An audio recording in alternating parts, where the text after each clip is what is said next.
Welcome to Cordkillers, the show about watching the stuff you love when you want, where you want, however you want. I'm Tom Merritt.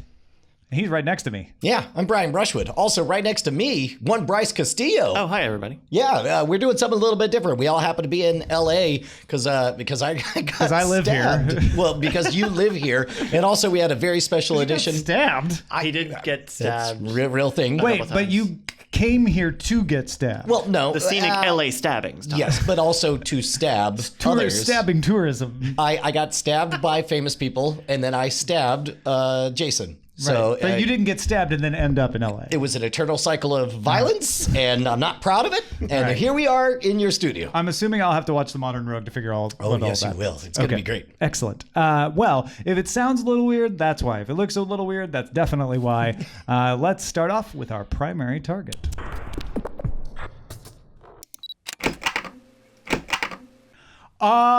Brian and Bryce, I'm so glad you can be here in the same room with me for this. Our Cordkillers dreams are coming true. It's Thanksgiving. It's finally happened. We wished it, and we attached our wishes to balloons, and we sent them to the skies, and then down comes raining they were filled joy. with lanterns, and it rained fire.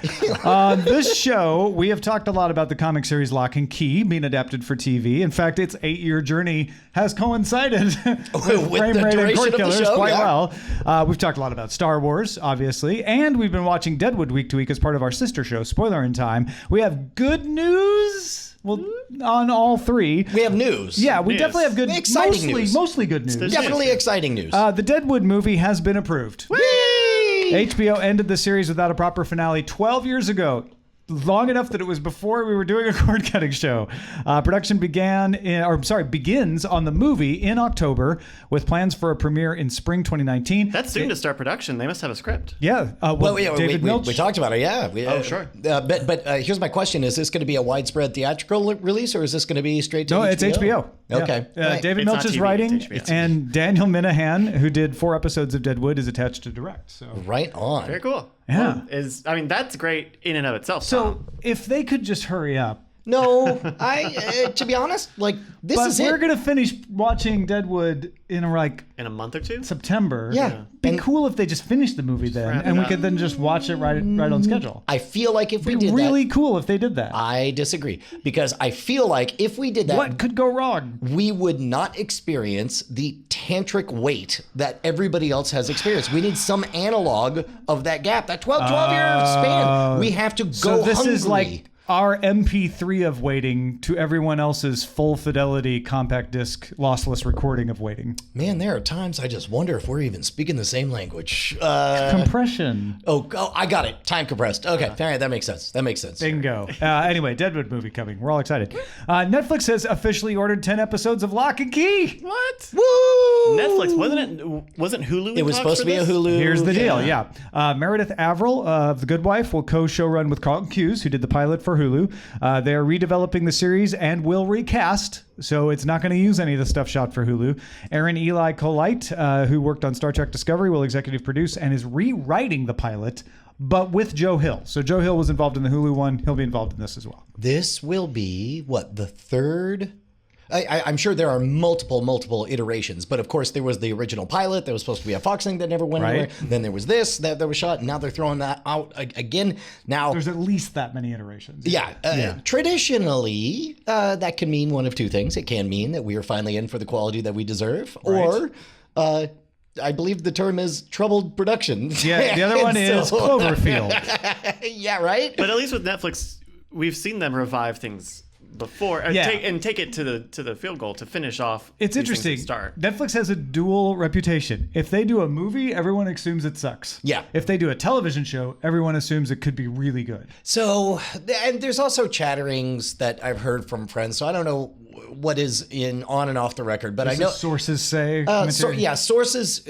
According to sources who have sourced to me, People familiar with the matter. people familiar with the matter seem really excited about this. All right. Oh, cool. I don't know if I told you this, but oftentimes I crash in the upstairs guest bedroom so I don't snore my wife awake. You've told me this. Sitting next to me is Locke Key, like for the past 4 years. That's what I put in case any guests come. The comics, the whole trades. Physical, okay. I thought you meant the characters Locke and Key were sleeping with you in the bed. I keep both Locke and Key. They're also there. You'll never guess how I keep them trapped there. They're under Locke and Key. Oh, okay. Never mind. Yeah. Obviously, yes. I'm excited. I'm excited and cautiously optimistic. Yeah, I am too. Here's the one that we've had them in descending order of confidence. Lucasfilm issued a press release on Star Wars Episode 9. That's the one J.J. Abrams is working on, confirming that Naomi Ackie, Richard E. Grant, Kerry Russell are absolutely in the movie, as is Billy D. Williams as Lando Calrissian. That's all true. Oh, he's back. Also listed as being in Episode 9 is Mark Hamill. Okay. So probably Force Ghost. That's not too hard to wrap your head around. And most surprising, though, is the announcement that Carrie Fisher will appear as Princess Leia. They will stick to their word. They will not use CG. They are going to use previously unreleased footage shot for Star Wars The Force Awakens. That makes sense, and I don't have a problem with it. I don't have a principal problem with it. It just all depends on how they use it, is how well it can come off. I mean, they definitely, spoiler alert, she definitely survived that first episode, right? Didn't she? Or the most recent? Oh, the Last Jedi. She's on the Millennium Falcon at the end of the For a second, I thought I was misremembering, and I was like, "Wait, was I even awake during that movie?" No. I mean, if it would be weirder for them to just say like, "Oh, anyway, she's off in the Glapblar configuration." The way my head always went, and I didn't think this is what they'd actually do, but I've seen other TV series usually do this sort of thing. If the actor is no longer with first episode of the next season, they say like, "Oh, George is over there in that car. Oh, the car exploded, George." You know, or they go to do school, off to the college. They do the same thing like a local news station, and they're like, Carrie Fisher is on assignment. Like she's off in another galaxy. I can't imagine they could ever get away with putting Leia on assignment, but I assumed she'd be like, Leia is on that ship over there on the mission. Oh no, the ship just got destroyed by the First Order. I kind of like, well, I guess they could do that. That seems this the sounds most like reasonable. They're probably going to do that with us getting to see her in the bunker or wherever that she's hiding out. One of the many folks who are there. Yeah. So we'll get to see a little of her before she gets killed. Because she has to get killed, right? She's got it. And it has to happen early in the movie, or else you're sitting there thinking like... I don't even know that she does. And in fact, part of me would love to see them thread that narrative needle. I mean, if they could do it well, I would love to see that too. I just have low confidence. If they don't do it, they're going to have to keep addressing it constantly. Yeah. Well, only if the story keeps going forward from here. And personally, like I think we're done. I mean, within the 2.5 hour movie, you probably don't have that much footage that you can show her a lot. So you're going to have to figure out how to make that work. So you're not sitting there going like, I know just why got a letter from we would Organa. normally see Leia here, but I guess I know why. Yeah. I mean, but you could also reframe it where it's just like, hey, all of the rebellion, because I guess we're in a kind of spoilery talk, where we were left after The Last Jedi put us in a place where so much was buttoned up that I could see this being almost a standalone next adventure, where they could say, hey, all that story, that's all happening over here. Meanwhile, this story is happening over here. It's like they're without being too spoilery. If you're super spoiler sensitive, I guess cover your ears, but they put them in a position where they kind of have to start over from scratch anyway. Yeah. So in this case, it's like, no, we're following this story. Yeah. All those people, they're off doing what you saw in the last movie. So wait a minute. What you're saying is we could get a movie that's mostly about Snap Wexley. Yeah. Oh my God, that would be great. All right. Hey, folks. A buddy cop comedy between they have to solve a murder, Snap and Poe Dameron, and then it turns out it's BB-8. It was BB-8 the whole time. BB-8. Is that the name of the dark BB-8 from the last one? That's right. I am BB-8. Beep. Hey, folks, if you like this kind of chicanery, keep it coming by helping us out on Patreon. Patreon.com/Cordkillers is the only way we support the show right now. We'd like to keep it that way with your help. Murder, she beeped. One more thing, BB-8. Oh, that's right, Columbo. Snap Wexley turning around with the Columbo eyebrow. Oh, yeah, no, I guess that makes sense. The whole place, just one shoot and the whole thing exploded. Yes. There's just one thing that doesn't make any sense about this story. Your X-Wing didn't have any fuel. If you'd like the continuing adventures of Detective Snap Wexley as a spin-off fan-created series, support us on Patreon. We don't promise it'll happen, but it can't happen without you. So there you go. I might be able to make some calls. Patreon.com/Cordkillers. Let's look at how to watch. All right, this is an interesting one. Bloomberg has really good sources. They're fairly reliable. And Bloomberg says that their sources tell them Verizon is considering partnering with either Google or Apple for a TV service to offer over 5G in Los Angeles and Sacramento later this year. 5G being the next wireless technology that they're going to start rolling out that has higher broadband capability, at least a gigabit or more. And the idea is like, to get people to want to be early adopters of 5G service because it's in limited areas, we'll bundle it with a TV service. Google, Apple, would you like to be the service that we bundle in with that? At a May investor conference, Chief Financial Officer Matt Ellis said Verizon wants the outside help until it gets comfortable with its own internet-based video service that it's developing internally. Google's YouTube TV offers more than 60 channels of live TV for $40 a month. Apple doesn't have a live TV streaming service yet. But of course, we all know they've been acquiring all these shows, and they're expected to announce something eventually. There's lots of concerns and hopes that I have about this sort of thing. My biggest concern, I'll just throw that out off the top, is 5G service. One of the things people don't want with wireless services is I can only get this service with this company. Now, Google and Apple wouldn't do it that way, but I'm sure the Verizon service would do it that way. There are net neutrality concerns over like, well, wait, you're going to be more likely to want the Apple service on Verizon if it doesn't count against your data cap. We don't know about that sort of thing, whether they would count it against your data cap or not. What do you think of this idea of the new bundle? The new bundle being your wireless service and a wireless video service as part of the same bill. So there's a tough and delicate dance that you have to do. And don't forget, I should have made this clear. 5G service can either be on your phone or it could be delivered to a box in your house and become your house internet that you would use on your regular television. Well, and keep in mind, we're entering maybe this is more of a DTNS topic, Sure. but we're entering a new phase where it's like, it seems as the technology gets better and better, increasingly dumb that we run copper tubes to everybody's house and say only if you have this tube laid by physical workers up to the house. There is still 2010 Tom that cringes at you saying that, because wireless has always been worse. But it's been getting closer and closer and closer. Well, especially and 5G has some issues, so it may not be. But whether it's 5G or 6G, we're eventually going to get there. And then 20 minutes from now, Elon Musk has CubeSats all over the world, and it's just raining bandwidth or whatever, which has kind of always been. I'm the Pollyanna optimist in this. Facebook and Google are also doing the same thing. So yeah, there's a lot of people trying to rain broadband on you. So it seems to me like a fait accompli that eventually, whether it's tomorrow or 10 years from tomorrow, we're going to be at this point where we're going to have all the bandwidth that we need for the things that we do today. Now, this is the important part. You also have to paint a picture of what might be possible in the future that is not possible today. And that means selling people on a vision that cannot be done with the current data stuff. So in that regard, it does seem like making this available would be a good immediate, like, oh, I get it. All the TV I want on all the devices I want. That's why I want 5G. To be honest, I think that the real answer is we're going to have VR solutions that are so much more bandwidth intensive to where 5G will barely be able to cover it or would be just shy of it. So then that will be the thing that sets up, well, you need the 6G so you get the hyper reality with the smells. Honestly, that argues for Apple and why Google might be involved in this. We know that YouTube TV has been working hard for 4K channels. Mm-hmm. Apple may be making their service, whatever it ends up to be all 4K. I'm not saying I know that, but let's imagine that they are. That could be the thing. Is Verizon is like, we've got 5G service and the only all 4K television service in existence, and the only network that can handle it is Verizon. Sure.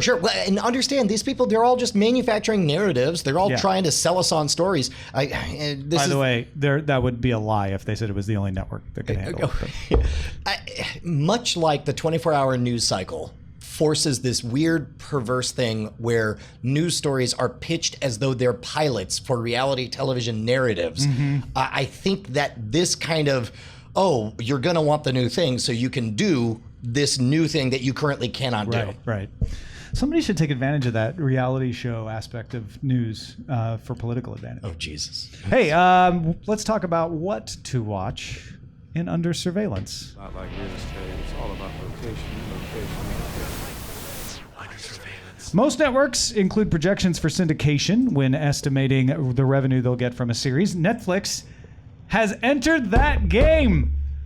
All seasons of BoJack Horseman will run in syndication on Comedy Central starting September 26th, shortly after Season 5 premieres on Netflix September 14th. Is this still related to that magic 100 episodes number? Did they finally cross that threshold? Or is that an artifact of a bygone age? It's definitely an artifact of a bygone age. I don't know if that is still used as a metric, though. I wouldn't be surprised if it is.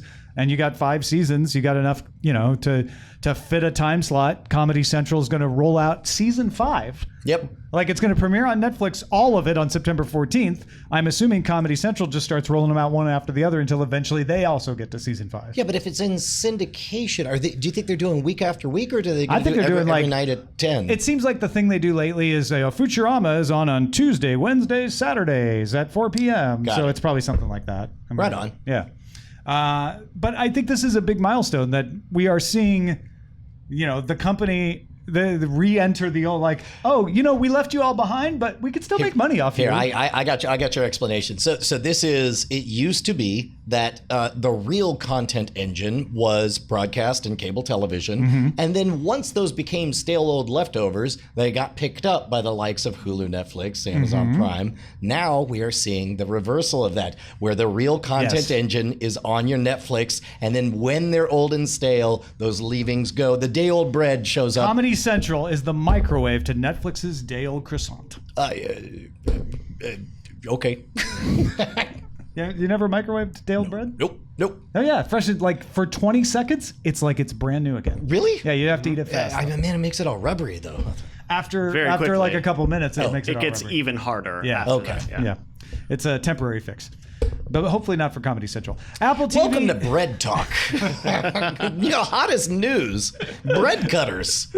Have you tried using a knife to cut bread? Cord slicers. Oh, my cord slicers. No, I don't believe cord slicers are a real thing. Crumb slicers. You can't save money slicing bread. Crouton killers. Eat what you want, when you want, on whatever damn bread you want. I guarantee it. Apple TV and iOS device users can now watch the premiere episode of Hulu's Castle Rock for free. Apple has done similar things for networks, but never for a paid streaming service. The first 3 episodes are up on Hulu already as well. Again, it's kind of the same thing as the Netflix story, which is it used to be the broadcast networks would put 1 episode up on iTunes for free to get people to watch the broadcast network. Now Hulu's doing it. Yep. I think I saw an ad for this as I was skipped through on Preacher. I guess they're advertising on the traditional television. Castle Rock. Yeah. Huh? Well, they're advertising on PlayStation View. Oh, interesting. Maybe it is. I don't know. Yeah, okay. I don't know. That's an interesting thing. Netflix acquired the worldwide rights to Warner Brothers' Mowgli, a live-action movie based on the Jungle Book, directed by Andy Serkis. The movie had previously been scheduled for an October theatrical release. Netflix now plans to release it in 2019. And usually what Netflix does is they put it out in a few theaters, like Landmark Theaters. Sometimes they'll pick them up. But it's day and date with their Netflix release. I don't expect you to necessarily know off the top of your head, but is this a directorial debut for Mr. Serkis? I don't have my mouse, so I can't look it up on IMDb really quick and appear to know the answer to that. All right. That's usually what I do. When I'm not looking at You're it. like, funny you should ask, Brian. Well, maybe. Yeah. No, I don't think it's his directorial debut. It may be the biggest movie he's directed. Yeah. I mean, budget-wise, something like that. But yeah. I don't have that answer. However, I do have the answer that this is the next test in, is Netflix acquiring the movie because it's a dud?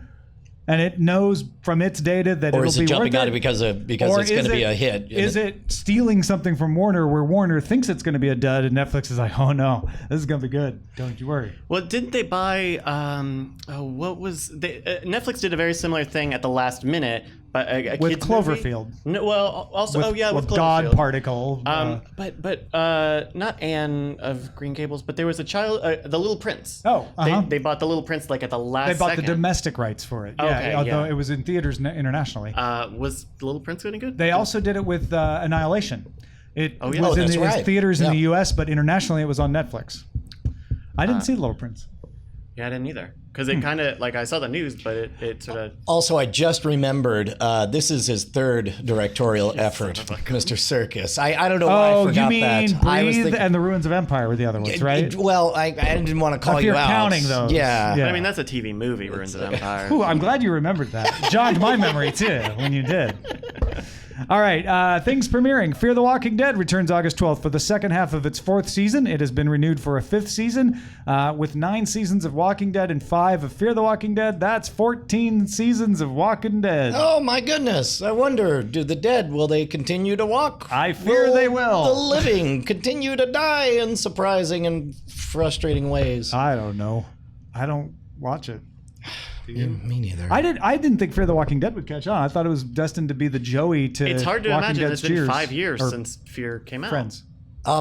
Yeah, Because it came out to such, like, ho-hum, Yeah. like, reaction. I mean, just kept chugging along. It makes me think that it's not the story people are tuning in for. It's some kind of zombies? weird hunger for watching brains. other people be hungry for brains. There's a trailer out. There's a trailer out for the Netflix series Maniac on the Floor, directed by Cary Fukunaga. And starring Jonah Hill and Emma Stone. This is actually a pretty big name director. Cary Fukunaga, if you don't remember, True Detective.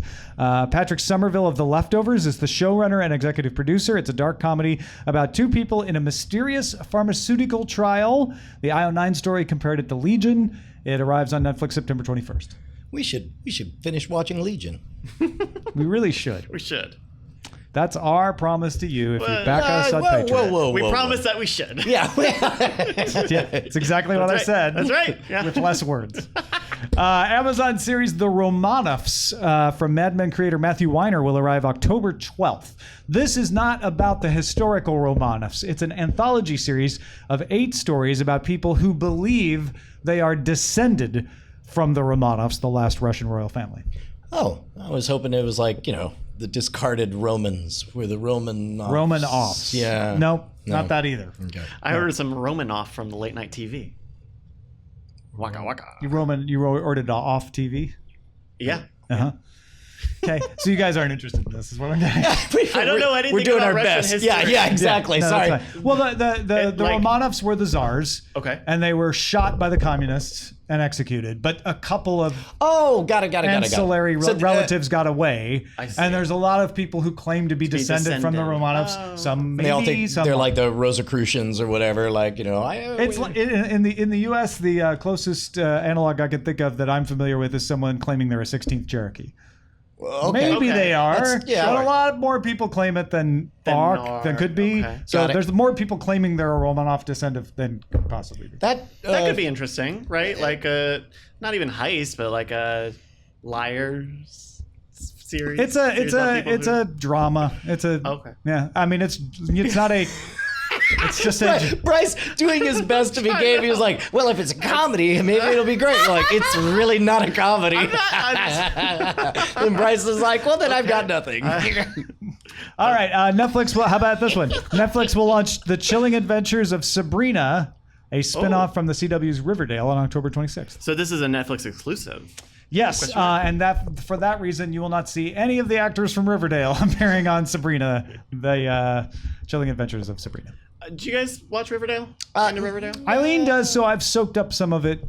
Yeah, I watched a little bit of it, like probably half of that first season. Veronica's eyes feel upside down to me. That's all I remember. I have no comment on that.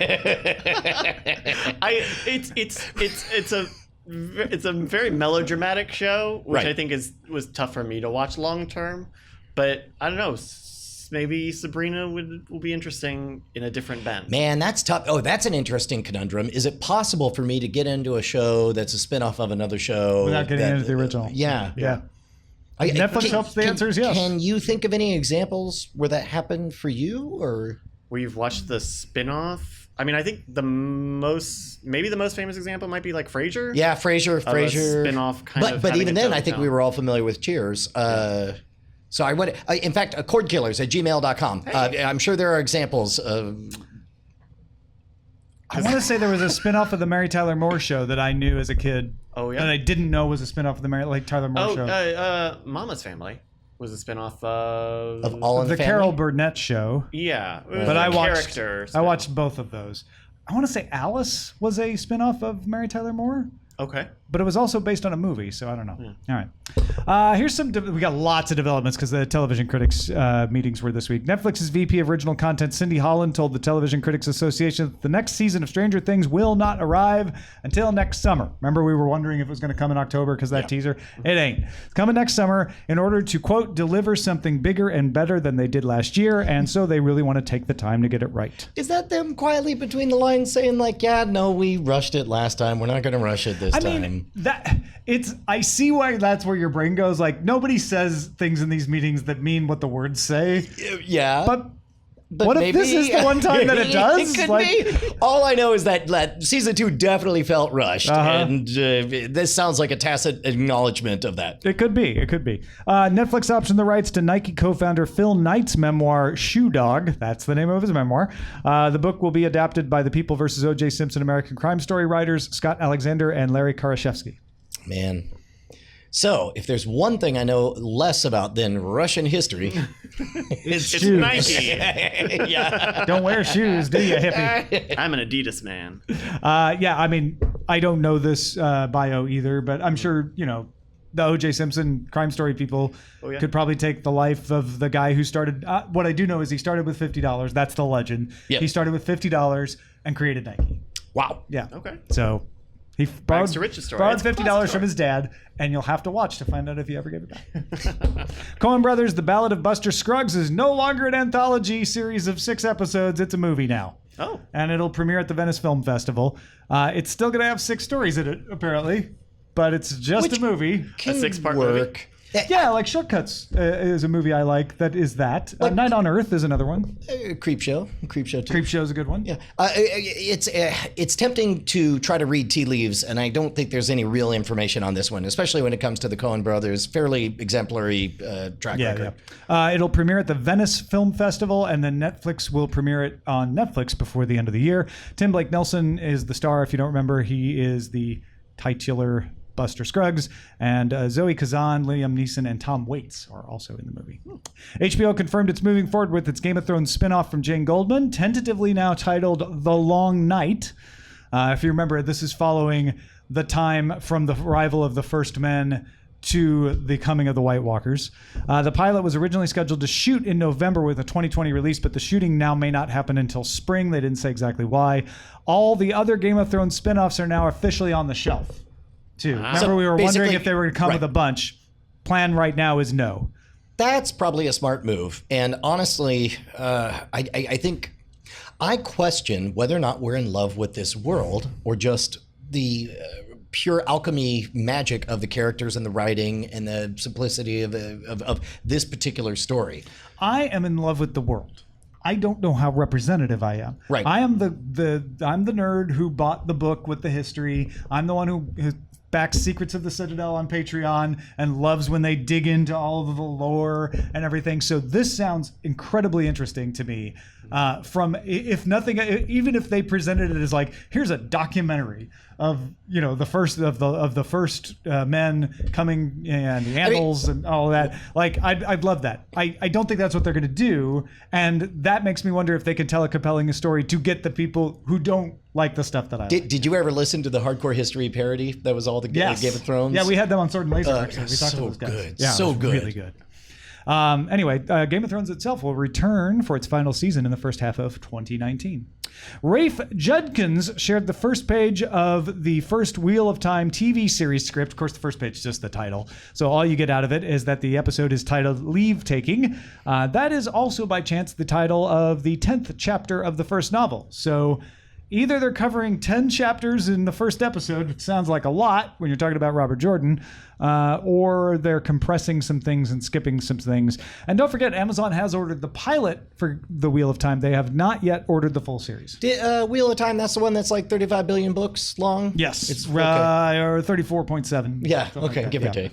And also the one where you immediately go, we're just joking, it's the greatest series ever. Please don't write in with your hate because we know you love it. Yeah, no, but seriously, can we all poop on Babylon 5? That show's bad. You know what sucks is Star Trek. I hate that. Hey, yeah, we're not serious. We're not Star serious. Wars sucks more, buddy. The Last Jedi was good. All right, Amazon's Lord of the Rings series has named J.D. Payne and Just realized you just one last grenade you just toss out there as we're done. Let's talk about Lord of the Rings. No one will be upset about that. Lord of the Rings has named J.D. Payne and Patrick McKay to lead development of the Lord of the Rings series that Amazon is developing. They haven't given a name to the series, nor did they call Payne and McKay showrunners. If you're like, okay, who are these guys again? They wrote the first draft of Star Trek Beyond, which was later rewritten. They're also part of the writer's room for Godzilla vs. Kong, and they're working on Star Trek 4. So these are people who they've been around Hollywood. Obviously, people have some confidence in them, but they don't have a track record, really. Man, I cannot pretend for 1 second that I am a representative individual. Everyone's got their own story, their own life, or whatever. But I just got an answer to my question about whether or not I'm in love with the world of Westeros. Compared to Lord of the Rings, like Lord of the Rings just seems. I've spent 40 years hearing different versions of these archetypal. Let me introduce you to Neil Stephenson's Baroque trilogy. Oh, is that why? Why? This is volume 1. Yeah. Yeah, it's another world. It's all world building stuff. It's based on Indices. history, though. Oh, Yeah. Like Isaac Our Newton history? and stuff. Like history of time? I never finished Quicksilver. I got halfway in. Perhaps The Name of the Wind? Now that's good. Tom's just doing prop comedy now. I gotta stop. I'm sorry. You were saying. I'm looking for Eliza Locke Lamar down there. Though this is for Amazon, right? Like, Yes. I wouldn't be surprised if they saw what Netflix did with the Duffer Brothers for Stranger Things, which was a surprise hit. They didn't really have a track record either. Sure. Maybe they're willing to take a risk on this part of this large established franchise, but It's a great theory. My immediate hesitation is like, yeah, Duffer Brothers got to create Stranger Things. yeah. This is using parts of the Lord of the Rings, not the Silmarillion, to create something new that wasn't in the movies. It's a tough sell. And also a very expensive project. Yeah, What it was is considered to be $150 the most million? expensive TV show ever made already Yes. by many people. Yeah. And we literally don't know a single thing about the characters or the story or anything, or even what parts of the world Yeah. that they're covering. we don't know if Gandalf or Galadriel or any of Although, the people will be you know in what's it. funny is They like might. if it was The Office in Mordor, I'd be down for that. The Office in Mordor. Yeah. Yeah. I think they tried that with superheroes on NBC. Yeah, okay. That worked out very well.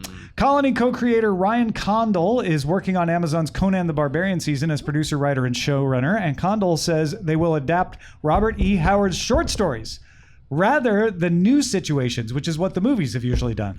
The show's pilot episode will adapt The Frost Giant's Daughter, chronologically the earliest story of Conan's life.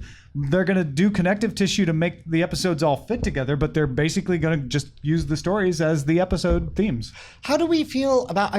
This sounds like there's a lot of potential for it. I don't know.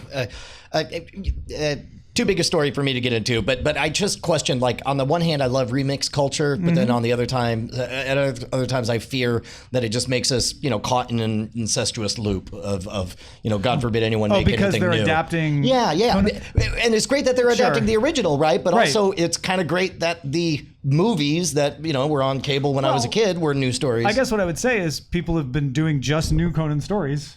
Why not take a stab at trying to tell the adapt old it? one? Yeah. I mean, that's look, new right now. As long as it's good writing, good acting, good storytelling, that's all that matters. And Netflix has ordered 8 episodes of Altered Carbon for season 2 with Anthony Mackie. You know him as the Falcon from the Marvel Cinematic Universe, taking over the role of Takeshi Kovacs. Alison Schopker is joining the production team as executive producer and co-showrunner. She's previously worked on Scandal and Fringe. And Anthony Mackie taking over is a bit of a spoiler. But Yeah. in the world of Altered Carbon, remember, understandable. like, it's just part of the world. It's not a spoiler that you are on a stack in your neck Yep. and you can be re-sleeved into anybody you want. That's a good idea, though. Like changing lead characters every year or constantly. Talked about a similar possibility in Spoiler in Time over a certain HBO show that we were talking about. I don't think we can. But anyway, but I do think that's an intriguing idea. Yeah. Anyway, I have never read The Further Adventures. I've only read Altered Carbon. There are more from Richard K. Morgan in that vein. And I assume they're picking up from that, so this will be all new all new territory. I haven't finished season 1 though yet. I only got 1 episode in, I think. I think I made it 3. Oh, I got Bonnie 6. Bonnie watched all the rest, and really? she liked it. She liked it, but then I got scared off because Justin and Andrew didn't care for what they perceived to be hippie-ish elements in later episodes. But I haven't seen it, so I don't know what they're talking about. Future weed. I liked the 6 Future episodes. weed. It's future weeds. It's future suburbia, and it's a mom trying to make money. Cyberboxes. Sorry, Tom. I was going to try to turn that into sleeves somehow. Weed sleeves. Yeah. I got my weed sleeves for the weekend. So, all right. What are we watching, Brian Brushwood? Hey, man, I watched, thank you. We started late today because you gave me the gift of insisting that I watch Preacher. And You gave me the gift of insistence. I mean, no, I'm we serious. should do these commercials for Christmas. Because The gift of insistence. well, because I could tell that it was going to be good because you instantly were like, yeah, we'll just start the show late. I mean, you could watch it. I'm not necessarily telling you that I liked it or not, but also I didn't, which I have done before. Like, I'll just tell you what happened. It's fine. Right, but you were no, here, let me just set all this up for you. We'll start anytime. So I watched Preacher. Put your feet up. Can I get your drink? Yeah. And then I also, of course, watched Deadwood. But I did go see Mission Impossible Fallout. Oh, nice. We Yeah. went and saw it last night. Yeah. Excellent. How'd you feel? Top line. What was your top line?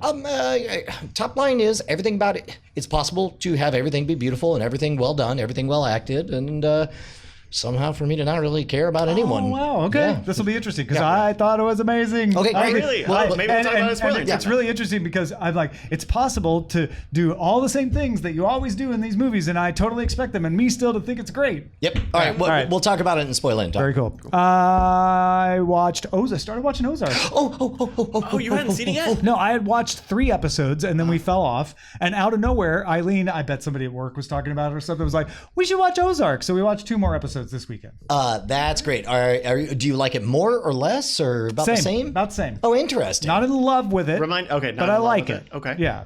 Okay. Well, season 2's coming out soon. Not soon enough. I feel like they had a date announcement, but I don't remember it. All right. Also, Mission Impossible Fallout and Terrace House. Oh, yeah? The new episodes are coming tomorrow. Terrace House Fallout. Very big. Oh, I'd be into that. There's Fallout. Oh. Terrace House. See, Tom's been watching ahead. No, I've been traveling to Japan. But I'm excited. New episodes are coming tomorrow, and Oh, you haven't even met. I haven't seen anything yet. Oh. All right. Hey, Bryce. Hi. What should we be on the lookout for? New twist. Normally, On the Lookout is where we look for things that we want that probably are going to be very good. Sure. This is alternate reality day. So I'm gonna temper my thing. We were traveling and I had some time to load up some movies and stuff on the plane. So I watched the new Netflix original film Tao. Have you guys seen the trailer or seen? I've seen the trailer. I never saw the movie. It's about a woman who gets kidnapped and is kept prisoner in this inventor's house, and he's got this automation AI in the house that like runs everything and has a security bot. And that AI is named Tao, and so he's captured her for reasons, and is telling her, hey, make sure she does the thing that she has to do. And I think it's great script writing, by the way. Yeah, the acting is compelling. I would like to believe that's exactly. There are definitely times where he's like, make sure she does it, and he walks out for work the day. I think it was okay. It's very like soft sci-fi, right? It's very like the power of friendship. Wow. But she is like kidnapped, and she's kidnapped for like a couple of weeks, and so it kind of stretches out. It isn't like the tense horror movie that the trailer sort of makes it seem to be.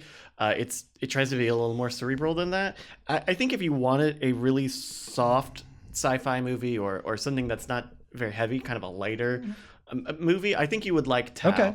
But I mean, it sounds intense with the captivity, so it doesn't feel light in that respect. But it's mean, not hard. there's like a science. layer. Yeah. I'm assuming that in your scale, Ex Machina is hard sci-fi, and this is some very softer version of that. Like she starts off in a cage, but very soon into the movie, she is allowed to walk around the house. Like it's a very casual That's how it kidnapping, starts. right? Yeah. Stockholm Syndrome. But I do think some people will like Tao. I thought it was a little hokey, but I think there are people who will like that. So right. check out Tao on Netflix. Got something we should be on the lookout for? Email us cordkillers@gmail.com. Hey Tom, what do you do? Yeah, man. How do you make money? Podcasting. Is it true that you make? write Oh my books. Good God! Lord, are all of those yours? You wrote these books. That's as big as Brian. I wrote those books. You wrote There's books. multiple titles on a couple of them, but Okay, yeah. but that's a lot of books. wait, He's hold just pulled out a stack. Oh my I goodness. forgot Gallium. And of course, his new book, Callium, at tomsnewbook.com. So yeah, the United Moon Colonies, the Comic 10 State, Sword and Laser Anthology. I edited. I didn't write that one. Sure. Lot Beta is in the same universe as Gallium, Bavaria. Tom, you're an author. You write so many books. You're heavy. Wow. So you can get Gallium at tomsnewbook.com. Is that right, Tom? That's right. That's right. He says tomsnewbook.com. Yeah, he says off mic. And all the rest at tommerrittbooks.com, including Gallium. Let's move on to the front lines. Front lines. Researchers at 20th Century Fox, that's right, scientists at 20th Century Fox, are developing a deep learning system that can predict who is most likely to watch a movie based on the trailer.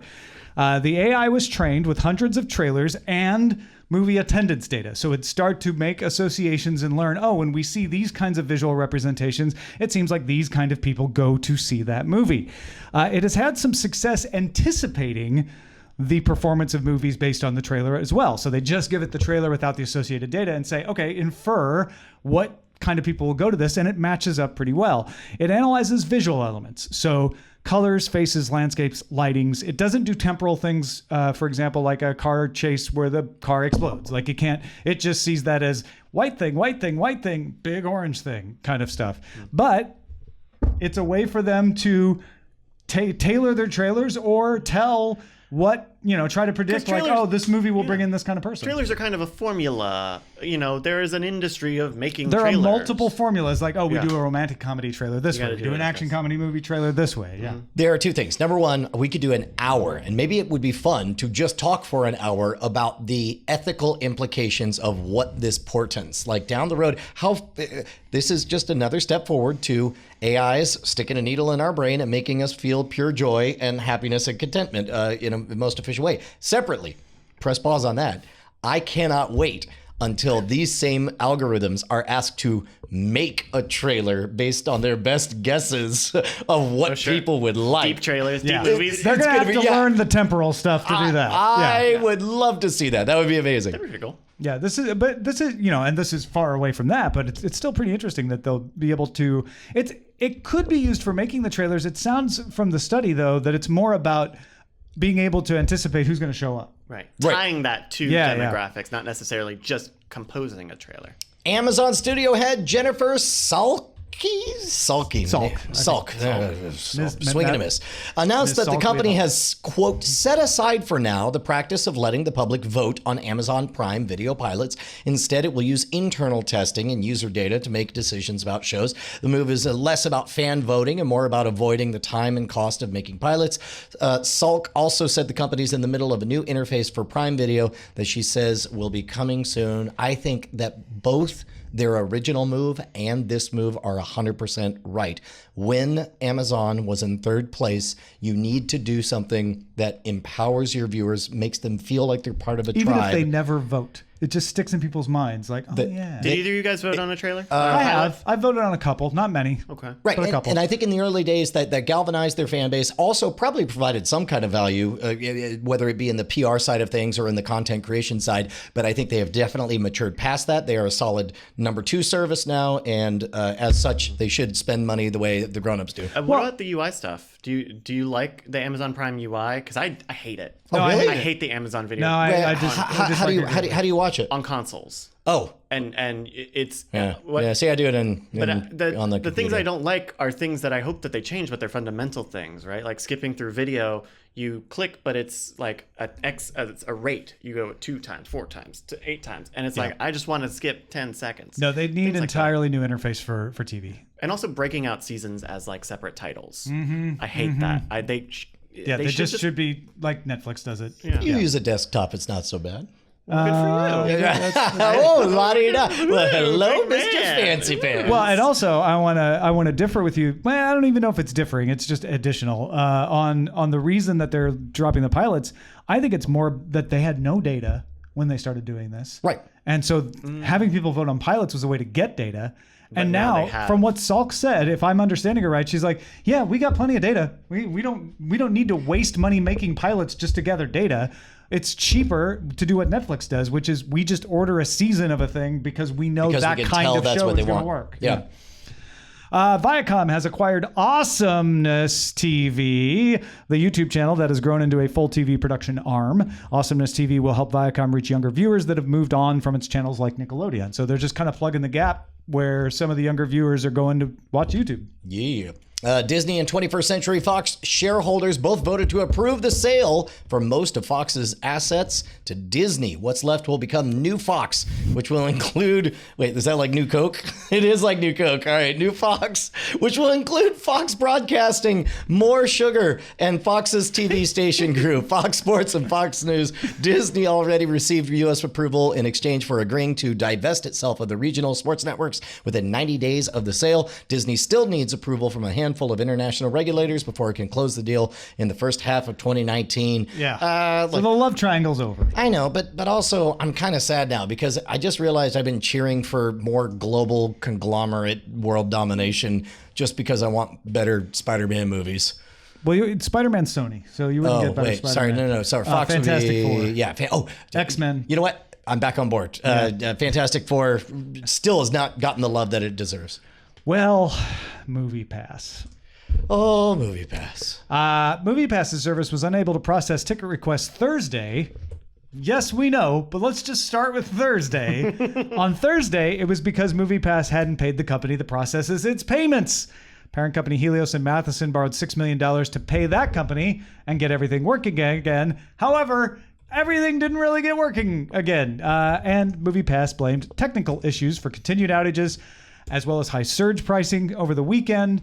There were surge pricing up to $23 in some reports. We had somebody wrote in and said they saw a surge pricing on Mission Impossible Fallout. Some people just couldn't buy Mission Impossible Fallout anymore. Yeah, it was blacked out in all the non-e-ticket theaters I saw. That $6 million loan, by the way, is half due tomorrow. Well, 2 days from now, August 1st, with the total due August 5th. So the idea on that kind of loan is, we'll start that cash flow again. We just need a little bit to get us through the weekend. Source also told Business Insider that MoviePass head Mitch Lowe told staffers in an all-hands meeting that the service will not offer tickets at all for Christopher Robin or The Meg, and it might become policy for other big movies in the future. That might be the smartest move they could make, is if they stop trying to be the all-you-can-eat buffet, but instead identify a niche and become a clubhouse that they can afford. Because I think right it's now, too late to make that move. They've made their name on we're the all-you-can-eat buffet, and if suddenly people are like, oh, you're the all-you-can-eat buffet except when the movie I want to go see is available, then you start getting people canceling. yeah, Look at the And they need to be raising users any theater to continue the cash flow. This is not going to raise users. okay. Yeah. Bigger issue than we have time for in this segment. Discovery CEO David Zaslav. Is he a Romanov? He's a Romanov. Yeah. Okay. Says the company is considering a streaming service for all Discovery properties, including the recently acquired Scripps networks, for $5 to $8 a month. It has not been decided if it would be U.S. only. Everybody's getting in the game right now. Yep. And I know, you out there, I see you going, how many more of these things do we need? I can't take it. Just hang in there. They'll all go broke in the next 3 years, and we'll be left with 4, and you'll be complaining that there isn't enough competition. But it won't last forever. Scam School is developed by Discovery. Oh, yeah, also disclosure. that. Yeah. We didn't mention Rotten Tomatoes. Great. Okay. Time for dispatches from the front.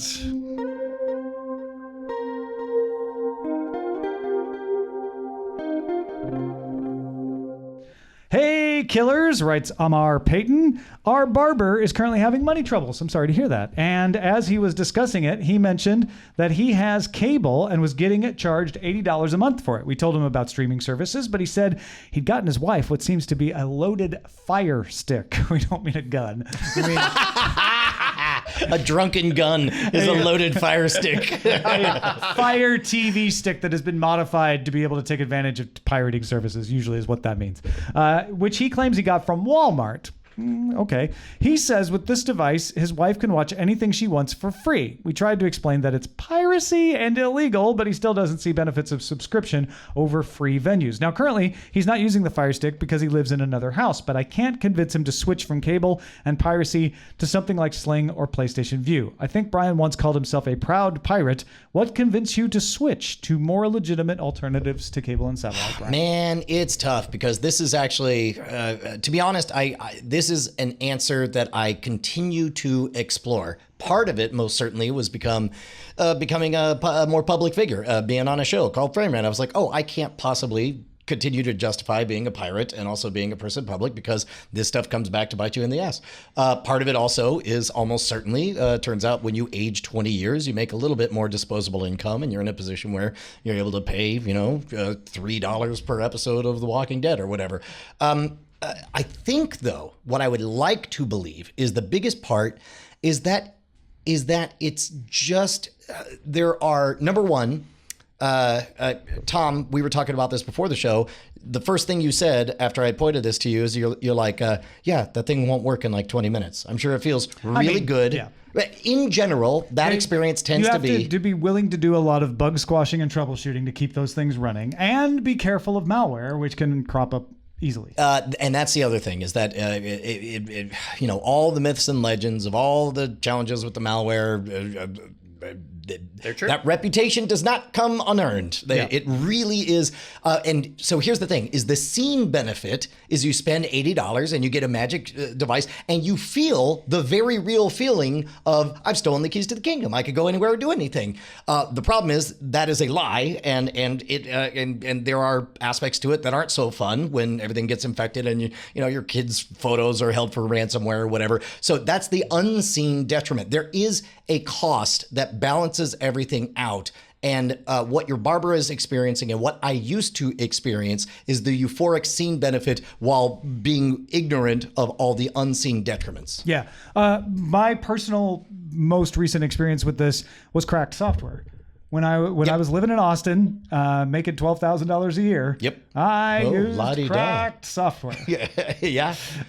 Because I could get it from friends that I trusted. Right. And I was willing to go through the pain to make sure the patch worked and avoid the updates. And because I was willing to do all the work. Now, it's not ethical. I'm not saying it was. But there was sort of like, well, I can't afford to get Photoshop otherwise. But if I do all this work, then I will get it. Well, and that's kind of what you're talking about. And keep in mind also... That doesn't make it right. We're not saying to make it right, but that's the calculus you go through. And one of the other calculuses is almost like an environmental concern. Right now, the Internet of Things is the largest gaping security hole in every house in America. If you would like to have an untrustworthy device on its advertised as, hi, this is an untrustworthy device, plug it in and let it have access to your network. Yeah, exactly. Also on a device that will try to trick you into putting your Amazon credentials in. And we're betting you don't have two-factor authentication turned on, do you? And by the way, there are some ninjas out there or people who perceive themselves as ninjas who they're like, no, I can navigate those waters. Totally and possible. Maybe you can. Maybe you can. Yeah, they absolutely But at some point, you're like, man, I would rather not drive without a seatbelt. At some point, you're like, yeah, you know what? I'll put on a seatbelt. And maybe the barber is that guy. Maybe their barber knows how to do all this stuff, did buy that Fire TV stick at Walmart, modded it himself, and he's great. He's fine. We don't know. Maybe. Finally, Ryan wrote, Michael. We mentioned him earlier. He was the one who had a $4.25 surcharge on Mission Impossible. And he says, I've signed up with Cinemia, but I've yet to receive my card, so I don't know if it'll be better or not, but I definitely got my money's worth out of MoviePass. He's not mad. He says, I went to the theaters more than I have in the past, but I don't see enough movies to pay for the subscription plus the surge pricing. If they had changed my unlimited plan to a limited one, I'd be less disappointed than I am now. Interesting. I canceled. Oh, you did? canceled Oh, MoviePass. whoa. Breaking news, ladies and gentlemen. Because the blackout stuff is only going to get worse. Yeah. The surge pricing, maybe they rein it in, but if you're telling me I can't go see The Meg, Yeah. like that's the kind of cheap popcorn movie I would go and see. That you with would the never pay full price Never for. would've, Yeah. right. So that's kind of a bummer, and the surge pricing.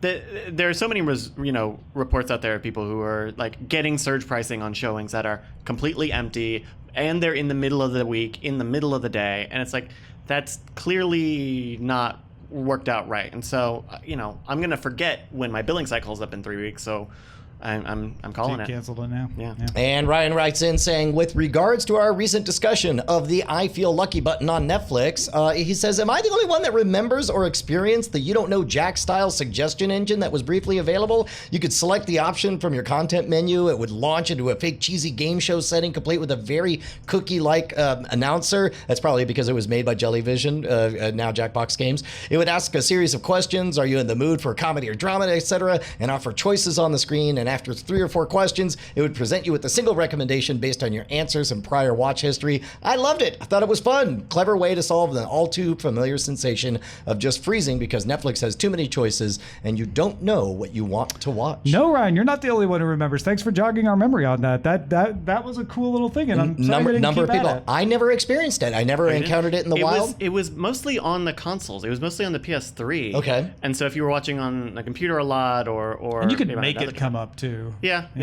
If you wanted to. Well, our website, folks, is available for you 24 hours a day, 7 days a week at cordkillers.com. You can email us, cordkillers@gmail.com, and we're live on twitch.tv/Night Attack, which is also carried on diamondclub.tv Mondays at 7 p.m. Eastern, 4 p.m. Pacific. Back in our normal digs next week. We'll talk to you then.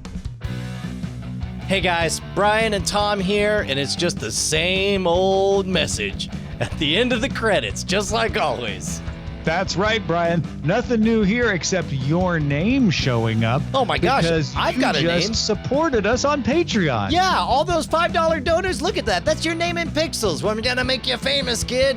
Put your There's name in some pixels on classic the internet. names in there, but some of you are new. Some of you aren't there. It's sad. What can they do, Brian? I mean, they could go to patreon.com/cordkillers and pledge $5 an episode and be one of these amazing people, like this one. Amazing. Oh, look at that name right there. Diamond Club hopes you have enjoyed this program.